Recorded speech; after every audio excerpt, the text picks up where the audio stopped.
जी अस्सलाम वालेकुम class, this is Mohammad Atiq and welcome to the Apostle School Sargodha. बेटा आज का हमारा साइंस का लेक्चर नंबर 3 चल रहा है और आपको बहुत बहुत खुशामदीद हो बेटा लेक्चर के अंदर। और दिल लगा के जो है आपने अपनी जो क्लास है इसको आपने लेना है, अटेंड करना है। क्लियर हो गया? चलें जी, आज जरा जी बढ़ते हैं हम अपने टॉपिक की तरफ, देखते हैं कि हमारे लिए आज टॉपिक के अंदर क्या है। And the most interesting topic बेटा आज का जो है बहुत ज़्यादा इंटरेस्टिंग टॉपिक है हमारे लिए, दैट इज़ एनिमल सेल। आज हम बेटा पढ़ने जा रहे हैं जी एनिमल सेल को, कि एनिमल सेल क्या होता है। लास्ट टाइम जो मैंने आपको बेटा डायग्राम दिखाई थी वो हमारे पास प्लांट सेल था, और अगर आपको याद हो वो थोड़ी सी रेक्टेंगुलर शेप की थी। वो किस शेप की थी? रेक्टेंगुलर शेप की थी।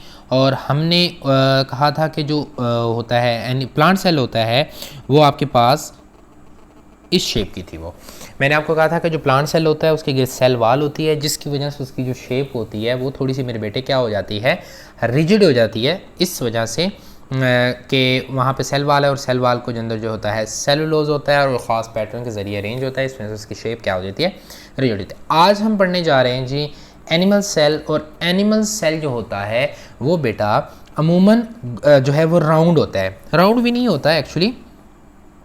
यहाँ पे मैं थोड़ा सा ड्रा करने की कोशिश करता हूँ कि एनिमल सेल की जो नॉर्मल जो सेल है उसकी कुछ यूं की शेप होती है। जो नॉर्मल एनिमल सेल होता है, हाँ ऑलमोस्ट ठीक है, कुछ उसकी यूं की शक्ल होती है, यूं की थोड़ी सी शेप होती है। अब एनिमल सेल जो है वो यहाँ पर थोड़ा सा डायग्राम में सर्कुलर शेप का दिखाया गया है। आपकी बुक में भी यूं ही है तो हम यूं ही पढ़ेंगे। इसको मैं थोड़ा सा रेज कर देता हूँ। चलें जी टॉपिक की तरफ बढ़ते हैं जी। हमारे पास बेटा आता है सेल मेम्ब्रेन। पहली बात, सेल मेम्ब्रेन प्लांट में भी होती है, सेल मेम्ब्रेन एनिमल में भी होती है, जानवरों में भी होती है, पौधों में भी पाई जाती है। लेकिन जो जानवरों के अंदर होती है वो सेल मेम्ब्रेन आखिरी मेम्ब्रेन होती है, जबकि एनिमल्स प्लांट्स के अंदर जो होती है वो क्या होगी बेटा, सेकेलास।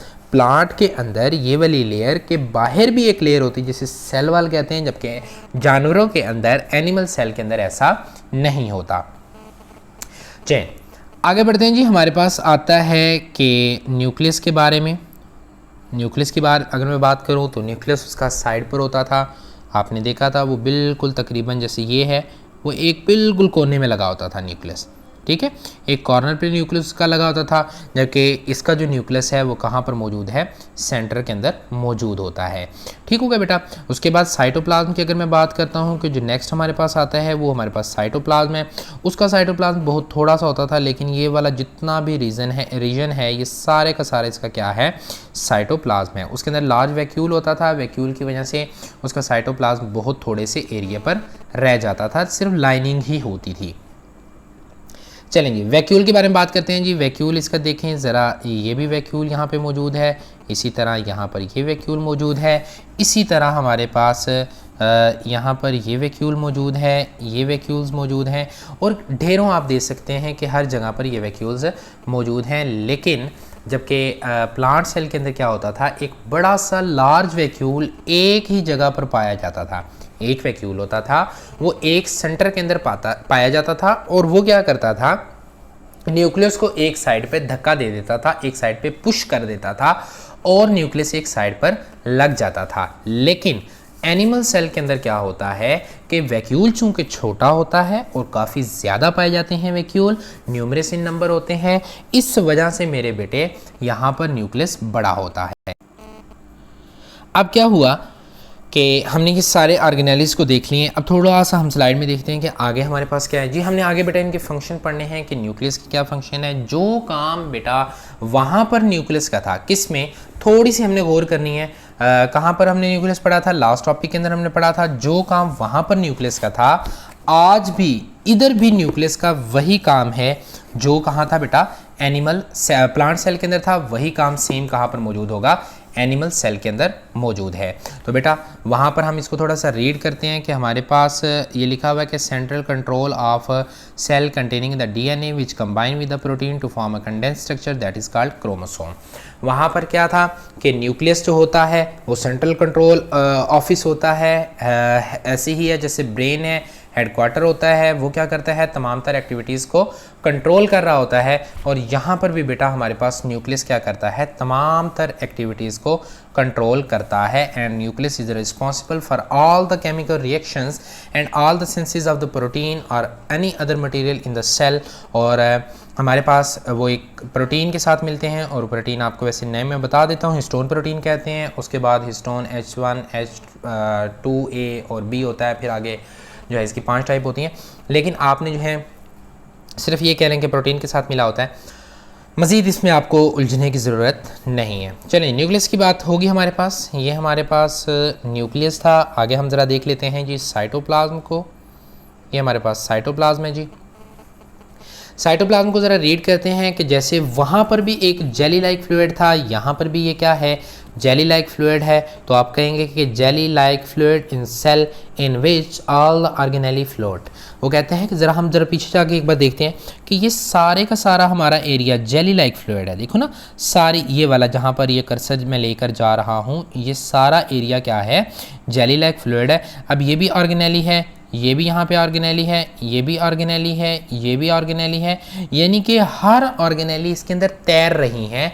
तो यही मैंने यहाँ पर बेटा लिख दिया है आपके लिए कि in which all the organelles floats, जिसके अंदर सारी ऑर्गेनेली तैरती हैं। It provide a space for chemical reaction. और सारे केमिकल रिएक्शन कहाँ पर हो रहे होते हैं बेटा, इनसाइड द साइटोप्लाज्म हो रहा होता है। अब वो साइटोप्लाज्म चाहे न्यूक्लियस का हो, ठीक है, उस न्यूक्लियस का होगा तो हम इसे न्यूक्लियोप्लाज्म कह देंगे, लेकिन है तो वो अंडरस्टूड सी बात है कि वो है भी साइटोप्लाज्म। तो वहाँ पर हो या जहाँ पर भी हो, तो सारे केमिकल रिएक्शन किधर होंगे बेटा, साइटोप्लाज्म के अंदर होते हैं। सेल मेम्ब्रेन की बात करते हैं। जैसे हमने बेटा प्लांट सेल के अंदर सेल मेम्ब्रेन का जिक्र किया, वैसे ही सेल मेम्ब्रेन को हम यहाँ पर पढ़ लेंगे कि सेल मेम्ब्रेन क्या है। कोई भी हमारे पास बेटा ऐसा आउटर मोस्ट बाउंड्री है जो फ्लेक्सिबल होती है, जो रिस्पॉन्सिबल होती है मूवमेंट का, कि प्लांट के अंदर मूवमेंट किस तरह होगी, कोई चीज़ अंदर कैसे आएगी, वो वहाँ से कैसे एलिमिनेट होगी। तो सारी जो मूवमेंट है उसकी रिस्पॉन्सिबल क्या होती है, सेल मेम्ब्रेन। इवन दैट कि सम इंटरनल मूवमेंट, सेल के अंदर भी कुछ मूवमेंट्स हैं जो रिस्पॉन्सिबल होती है, जिसकी सेल मेम्ब्रेन ही रिस्पॉन्सिबल होती है। चलिए बेटा ज़रा हम रीड कर लेते हैं कि a thin flexible and outermost boundary of animal cell. आपने बेटा यहाँ पे फोकस करना है कि मैंने कहा है animal cell, outermost boundary of animal cell. मैंने यहाँ पर प्लांट्स की बात नहीं की, क्योंकि हम जानते हैं प्लांट्स के अंदर बेटा आउटर मोस्ट बाउंड्री क्या होती है, उसकी सेल वाल होती है, जबकि यहाँ पर क्या है, सेल मेम्ब्रेन है। और इसका मैंने आपको दूसरा नेम भी बताया था बेटा, वो क्या था, प्लाज्मा मेम्ब्रेन, या एक और नाम बताया था सेमी परमिएबल मेम्ब्रेन भी कहते हैं। चलिए बेटा नेक्स्ट बात कर लेते हैं जी वैक्यूल की, कि वैक्यूल क्या होता है।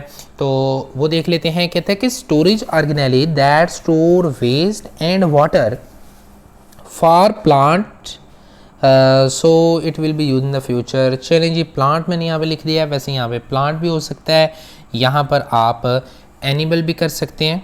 इसको थोड़ा सा मैं यहाँ से रेज़ करता हूँ ताकि मैं प्लांट की जगह पे यहाँ पे क्या कर देते हैं, एनिमल कर देते हैं। एनिमल इसलिए करना है क्योंकि हम इस वक्त पढ़ किसके रेफरेंस से रहे हैं, एनिमल्स के रेफरेंस से पढ़ रहे हैं, तो इसलिए यहाँ पे क्या आ जाएगा, एनिमल आ जाएगा। ये लें जी, ठीक हो गया। So that it will be use in for future, ताकि ये मुस्तकबिल के अंदर हमारे पास यूज़ में आ जाएगा। It is outer most boundary, it's outer most boundary is called tonoplast. Last time भी बता चुका हूँ कि वैक्यूल की जो वाल होगी उस वाल को हम क्या कहेंगे, टोनोप्लास्ट मेम्ब्रेन कहते हैं। चलें जी, अब आपने बेटा ये जो काम है, ये जो मैं आपको बता रहा हूँ, ये आपने अपनी नोट्स बुक पे लिखना है, उसके बाद आपने मुझसे चेक करवाना है। That is a most important long question, बहुत इंपॉर्टेंट लॉन्ग क्वेश्चन है। इवन दैट के 9th-10th के अंदर भी ये लॉन्ग क्वेश्चन आता है। आपने इसको जो है वो बड़े अच्छे तरीके से प्रिपेयर करना है।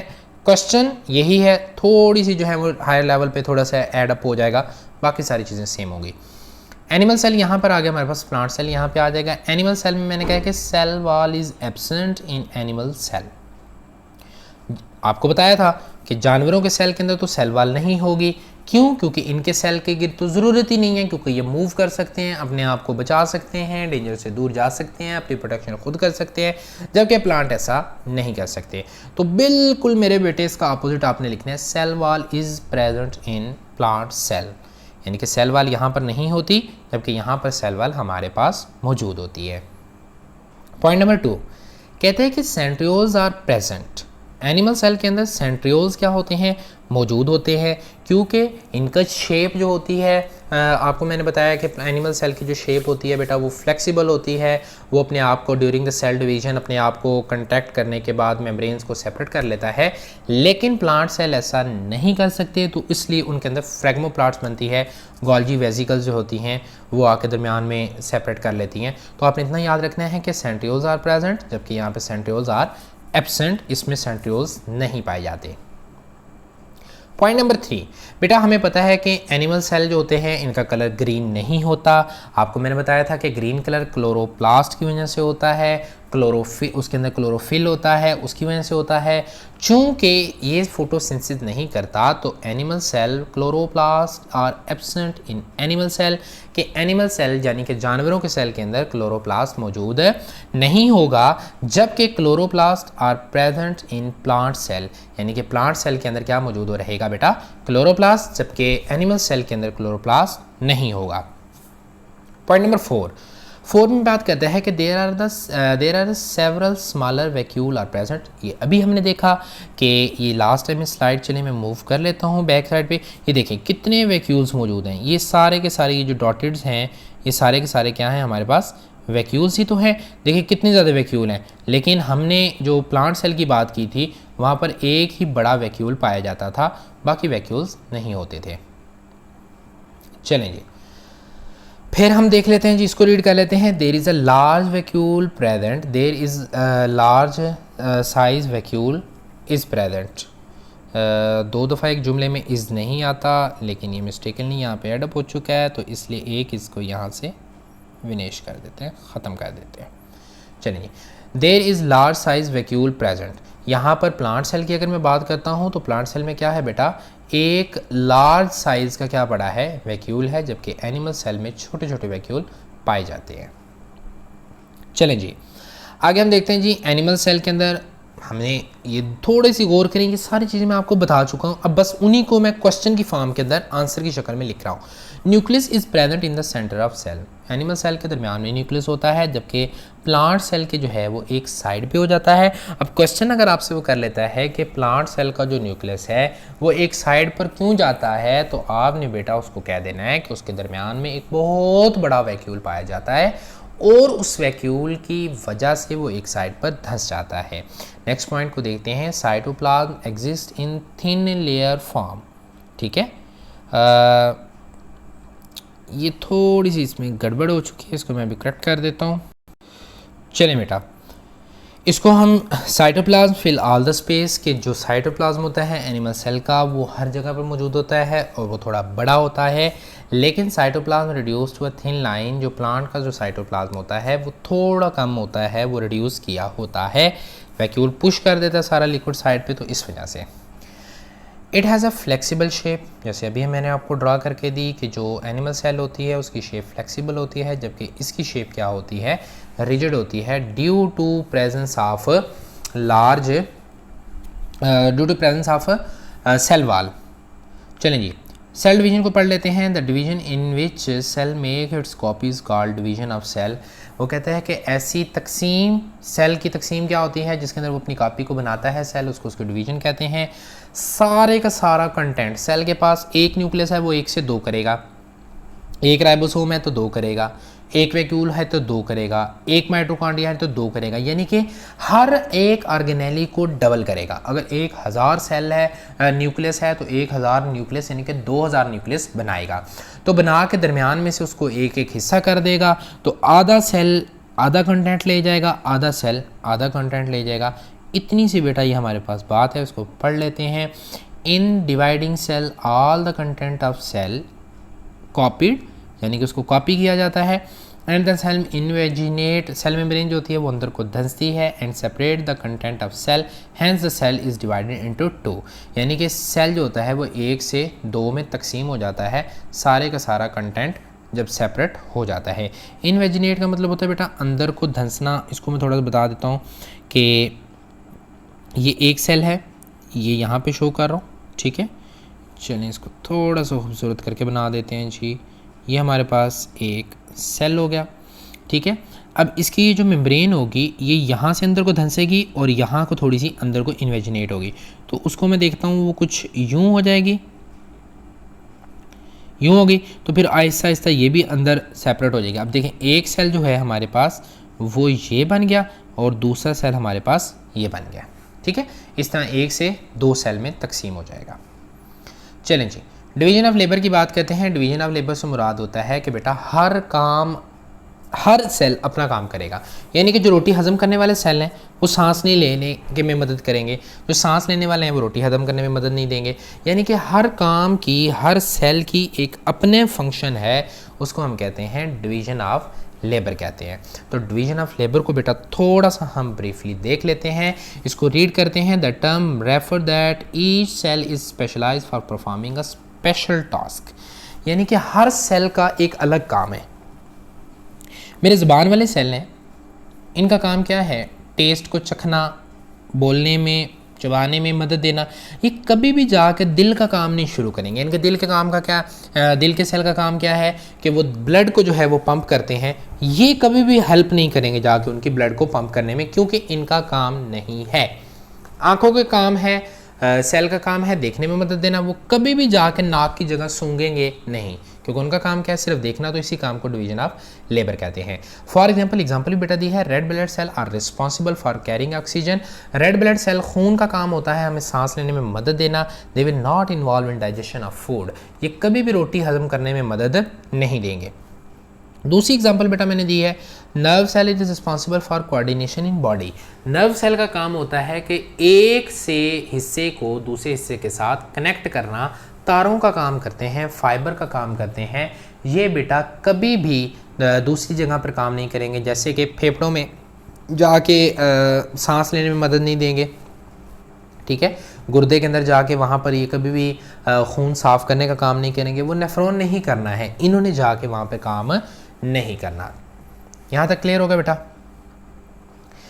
चलें, और भी ज़रा एग्जांपल मैंने आपको दे दिए हैं और यहाँ पर आज हमारा टॉपिक जो होगा वो ख़त्म हो जाएगा। एग्जांपल हमारे पास क्या है कि palisade cell are present in the leaf of plant. Palisade cell बेटा वो होते हैं थोड़े लंबूतरे होते हैं ये cell.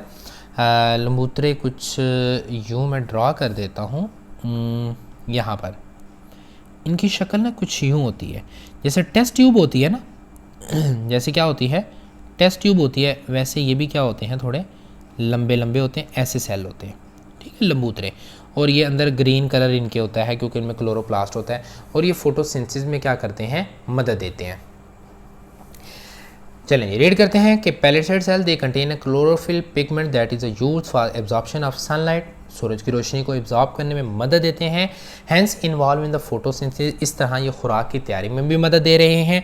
Now these cells will not involve in exchanges of gases, यानी कि अब ये गैस के तबादले, यानी कि ऑक्सीजन को लेना है या ऑक्सीजन खारिज करनी है, कार्बन डाइऑक्साइड को लेना है या कार्बन डाइऑक्साइड खारिज करनी है जिस्म से, उसके अंदर इनका कोई काम नहीं है। वो स्टोमेटा का काम है, लेंटिसेल्स का काम है, लेकिन वो पैलिसेड सेल का काम नहीं है। तो बेटा आज का जो हमारा लेक्चर है वो यहाँ पर वाइंड अप होता है, यहाँ पर ख़त्म होता है। इंशाल्लाह नेक्स्ट लेक्चर में नेक्स्ट टॉपिक के साथ आपके साथ मुलाकात होगी। And you are feel free to ask me any question regarding this topic. जज़ाकुमुल्लाह खैरा।